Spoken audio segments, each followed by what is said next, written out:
Welcome to Yellow Brick Road. I am Jordan, and today I know we talk, well, the talking points in regards to the whole Israel-Gaza conflict genocide thingy.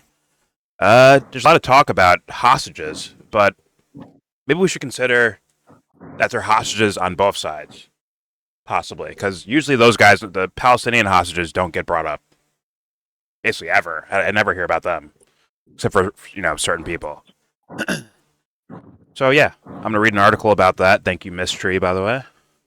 But before I get started, don't forget to share, support, hopefully donate to all the links in the description box. Check them out, read them, share them. Do it. Do it. Alright, so I used this clip in my video, the Ilhan Omar video, where, as you can see the words on the screen, she is working tirelessly to secure a ceasefire in Gaza. That would be AOC talking about Kamala Harris, whatever. And Ilhan Omar was like, yo, that's bullshit. Like, these guys were not doing that. And then an article from Drop Site News, it's an article about a news broadcast, or TV broadcast, Channel 13 in Israel, I guess, broadcasted this video, where they actually show, no, the Biden administration and Harris was not actually working, quote unquote, tirelessly to secure a ceasefire in Gaza. Like, that's bullshit. But nonetheless, AOC still parroted the talking point. And also, Ilhan Omar voted for Biden anyways.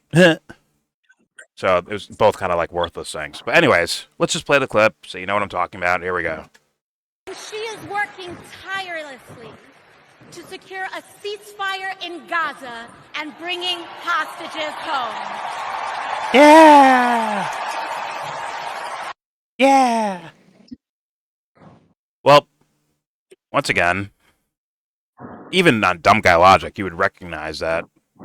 Well, what if there's other guys being arrested or held, permanently, maybe even without a crime being named, or a legitimate crime being named? Like, wouldn't that make them hostages too? Who knows? Let's read this article from Interpal. Palestinian Prisoners Day, Prisoners Day 2025, A Nation Behind Bars.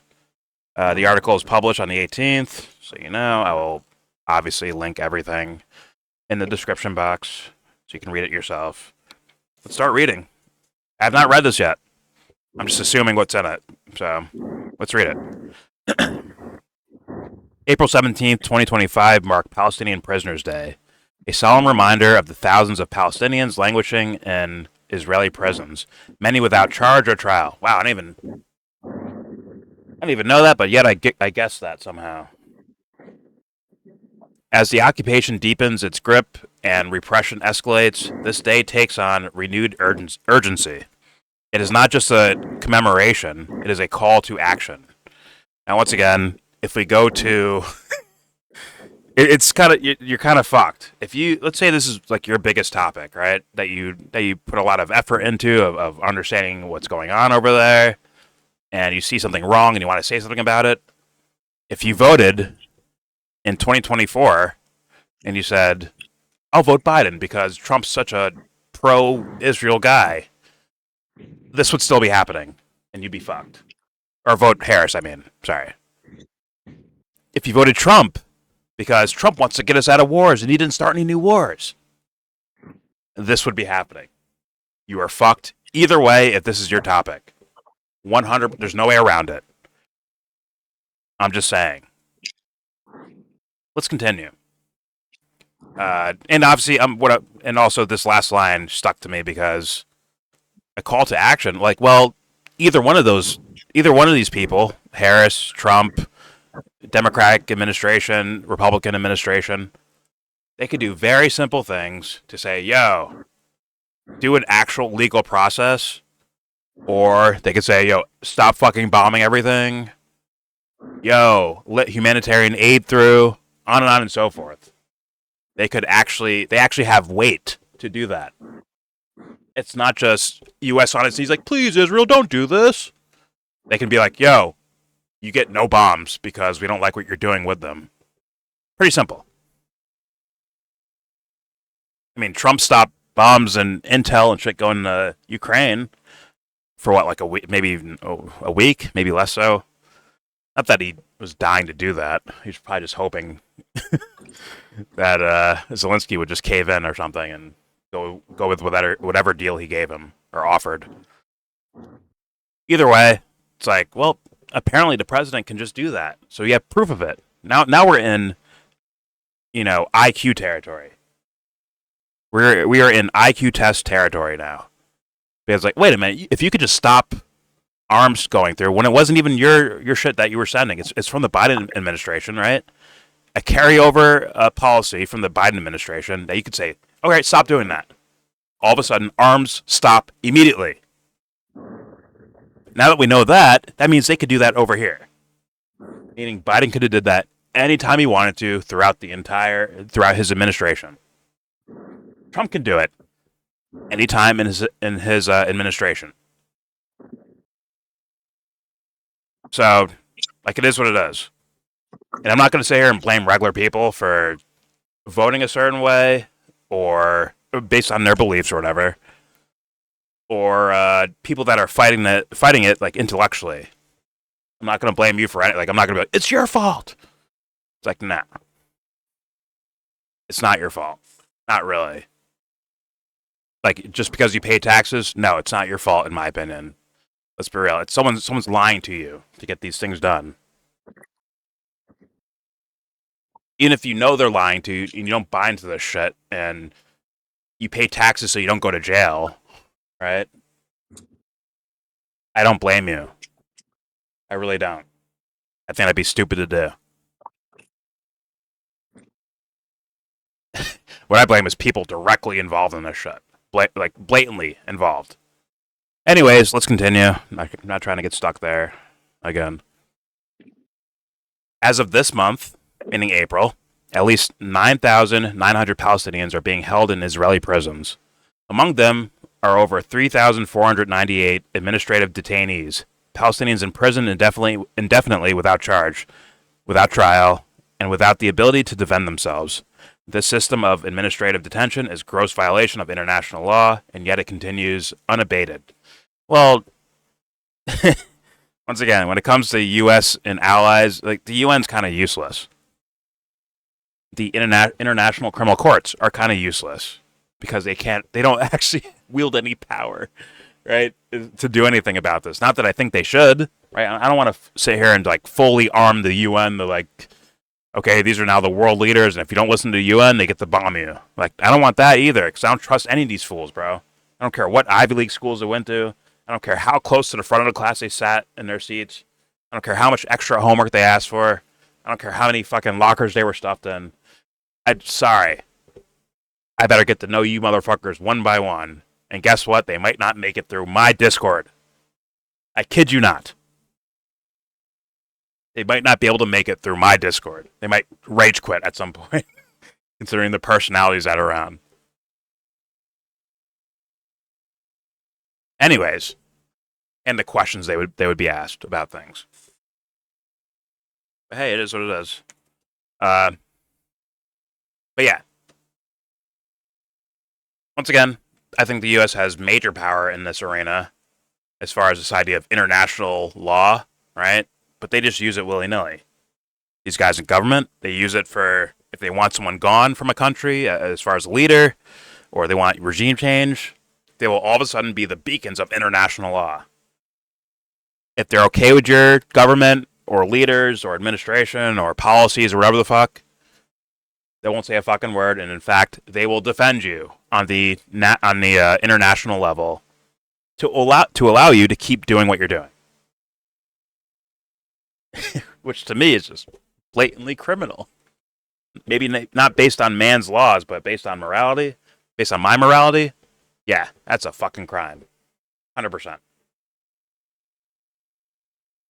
But who cares, man? Taxes, right? Am I right? Tariffs and taxes? Am I right? Anyways. The toll on children is devastating. More than 400 Palestinian children are currently in prison. Oh, God. More than 400 Palestinian children are currently in prison, with at least 112 held without trial as of January 2025. This is the highest number of Palestinian child detainees ever recorded under administrative detention, according to the Defense for Children International, Palestine. Once again, I'm not going to take this article at its word. Neither should you, in my opinion. I think you should look into it for yourself. Once again, I know there's a lot of things that play with numbers in order to make it look less or more harmful, but if there's one child being locked up without any real reason, or for me, it'd just be at all. Yeah, it's kind of wild. Once again, there's a whole bunch of circumstances there, but where there are 400 child suicide vest wearers, AK-47 wielders. Is that the real scenario we're talking about here? Can a guard come up to me like, oh, they are Hamas. They are Hamas. That's why. Could they actually do that with children? I'd be curious. Anyways, let's continue. Oh, my bad. These children are often subjected to harsh interrogations, denied access to legal counsel, and held in conditions that violate their basic human rights. Now, I've seen one of these interrogations. There's one on videotape that I saw where it's just like making a murder, right? Where they can get someone to confess. Not saying whoever these guys are guilty. I'm just saying, like, interrogators can get you to admit to a crime even if you didn't do it. Even if you weren't there that night. I mean, and I don't mean some, like, fucking 18-year-old kid or 17-year-old kid. This is like a little kid. He was like a 12-year-old, I think. And next time you see him, this fool's in his 20s or some shit. Like, what the fuck, dude? Like, this is before October 7th, by the way. I'm saying. Like, people where there's a faulty case against them still get locked up. And then we see them as grown men later on. Now, in all that time, are they getting, like, a real education or anything like that? So they might, like, walk out with those childhood faculties with them. Like, you know, without time to, like, quote-unquote, sociologically mature. Wouldn't it be nice if the U.S. said, hey, Israel, we're not here to punish you. What we're here to do is investigate every claim of something bad happening. We're not here to we're not going to automatically persecute you. We want to investigate everything. So what you're going to do now is you're going to stop firing your bullets and weapons and bombs. You're going to stay the fuck over there, and we're going to investigate everything. But let's be real. At least this administration in Israel is very brazen, and in fact, they call out for things like the Libya-style nuclear deals with Iran. Let's Libya them.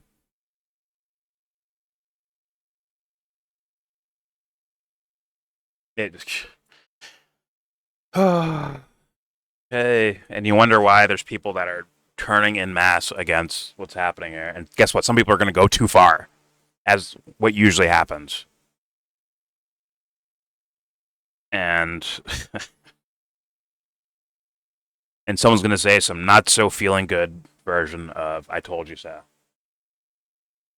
But it's not going to feel good because someone's going to get harmed in the middle of all this stuff. It is what it is. Like, someone's going to get fucking hurt. Anyways, tragically, the brutality does not end with imprisonment. Since October 2023, at least 64 Palestinians have died in Israeli custody, including 40 detainees from Gaza. Among them was 17-year-old Walid Ahmad, who died in March 2025 at Megiddo prison after 6 months of detention without trial. This fool died before he got to a trial. Walid's family reported signs of extreme medical neglect and deterioration in his physical and mental health, a chilling testament to the cruelty embedded in the prison system. And we've seen These guys emaciated and like they haven't been fed. They have diseases. They have scars that look like they were tortured. On and so forth. Not saying, and once again, this is not to say ignore Israeli hostages. Like fuck you, Hamas, for that shit too. But the point is like to bring up all the hostages. There are people being held without fucking charge, without trial, and in this case, dying in there. I'm sure there's many more.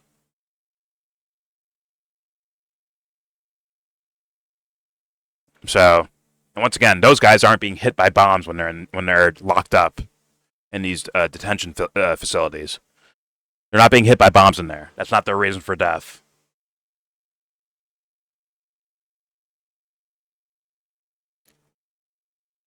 Israel's mass incarceration of Palestinians is not an isolated practice. It is part of a larger policy of control, intimidation, and demographic engineering. Which, if you watch even like the very nice, like in my opinion, this is not an insult to Louis Theroux, but it's like a really like clean cut, nicely put. For like, hey, these guys are getting, there's a what's the word?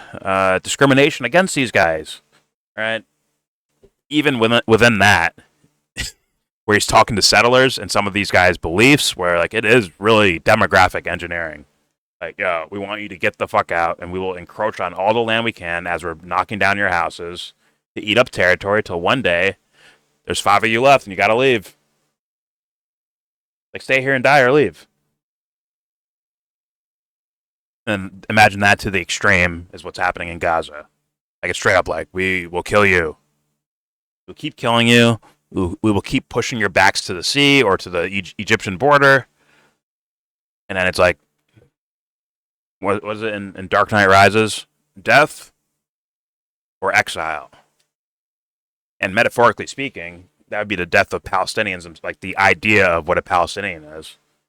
Like once they're exiled and they don't come back, they're going to intermix with other people. And all of a sudden, the idea of Palestinian is just like some... It's like a novelty.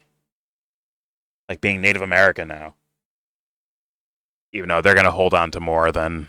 They're going to hold on to more than Palestinians do because there is no land for them. Native Americans at least get fucking reservations and all that shit.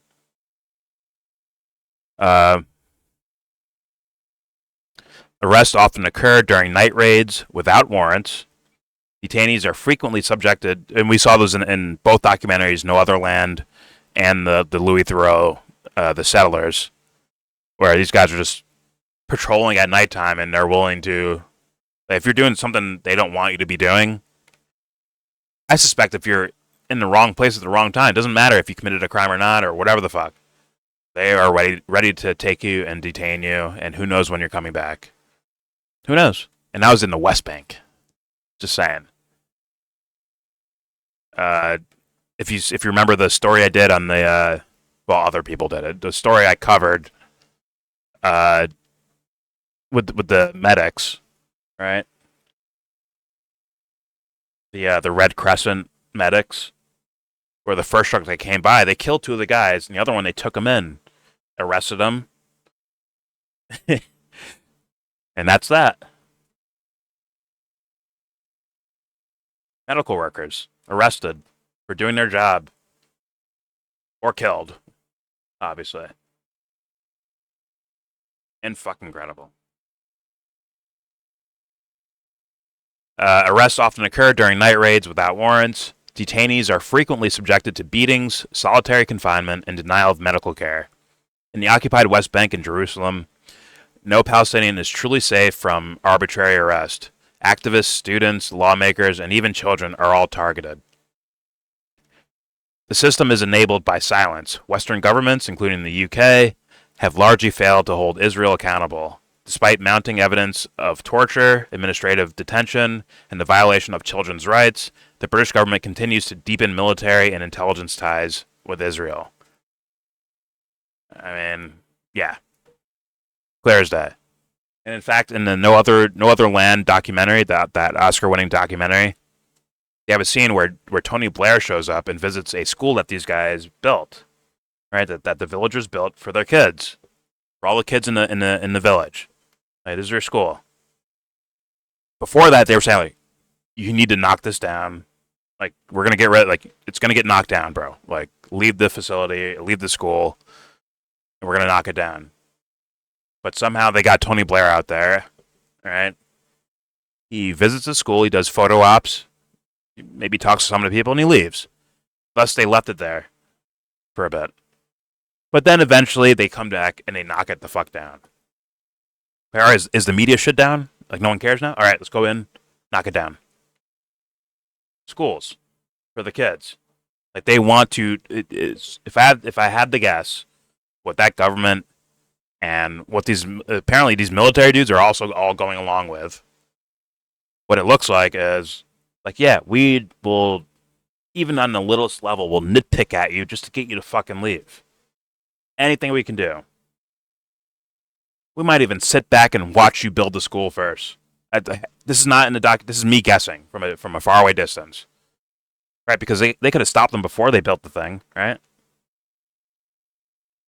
But what if they like let them build it just to knock it down anyways? Just to be more discouraging, so it makes them, psychologically speaking, want to leave. I have to consider that. As a signatory to the UN Convention on the Rights of the Child and the Geneva Conventions, the UK has a legal and moral obligation to act, but action must begin with pressure from the public because they won't do it on their own. And yes, the public pressure is growing, 100%. So much so that the BBC now has to cover it, like really cover it. Well, they're not really covering it. I think they're, once again, these mainstream documentaries are talking about the West Bank. Mainly. But I think it's going to more and more move towards, okay, now what's happening what's happening in Gaza. Right? Maybe Louis Theroux does a part 2 and like, yo, what's going on in Gaza? Like, let's really talk about that.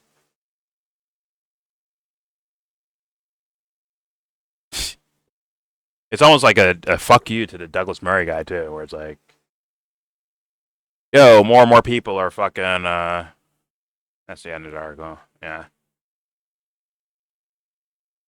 Like the Douglas Murray thing, where it's like more and more people are like, yeah, I'll just go there and find out. And then report back. Granted, they can't go to Gaza because the only way to do that would be to embed with the IDF. And they might not show you exactly what you're looking for. Let's put it that way. Unless you're Douglas Murray. Or you're a Douglas Murray. Then they might give you like the exact quotables, the exact images, the exact whatever the fuck you need, storylines for your little stupid fucking book. Because we know you're on our team, Douglas Murray, so please. Write about the grueling athlete's foot some of these soldiers are getting. Please. God. Embarrassing. The grueling blisters. As these guys are shooting TikTok videos inside of schools and houses. Some of these soldiers are doing. Embarrassing. But all right, I just wanted to do. Miss Tree sent me this, so I'm like, you know what? Do a video because I didn't put it in my random articles about what's happening in Gaza video. I didn't put this in there. And Miss Tree sent me this, so I'm like, you know what? Let's make a video about it. So there you go. Please subscribe if you like. If you feel like, comment, agree, disagree. Tell me what you think. What do you think's going on here? Is some of the more, I guess, extreme ideas I threw out there? Is that possible? Do you have ideas of your own of what might be happening over there as far as motives and intentions and like that's what I want to hear about because, to be honest with you, anything where we don't have, I guess, first-hand experience is going to be a little bit murky. It is what it is. Like, I'm not saying Douglas Murray's point, by the way. I'm not saying that. I'm saying, like, we don't have direct hand, eye, ear, experience of it. Thus, we're kind of going through articles and news footage and all that stuff, and it's like, damn, why are people doing it? Like, why do you need to be this horrendous? right? And if it's different, prove otherwise. Shut down the fucking war, send in third-party investigation teams, and let's all figure it out. But for some reason, they don't want to do that. They want to get right back to the bombing. Which to me is a sign that, oh, you don't want us to find out what you're actually doing over there. Huh, look at that. And you send back your little fucking goofball Douglas Murrays out here to tell us, like, no, it's just war. It's just war. Fucking idiot. You dummy. You dumb fuck. You unsmart person. Fuck you. Fuck off, dude. Go back to kindergarten. Douglas Murray, Sam Harris. Go back to kindergarten and start over again. Something went wrong there. I think you failed kindergarten. Go back. Then come back to me. But anyways, tell me what you think in the comment section. Don't forget to share, support, or hopefully donate to all the links in the description box. Check them out, read them, share them, then donate. All links, description box.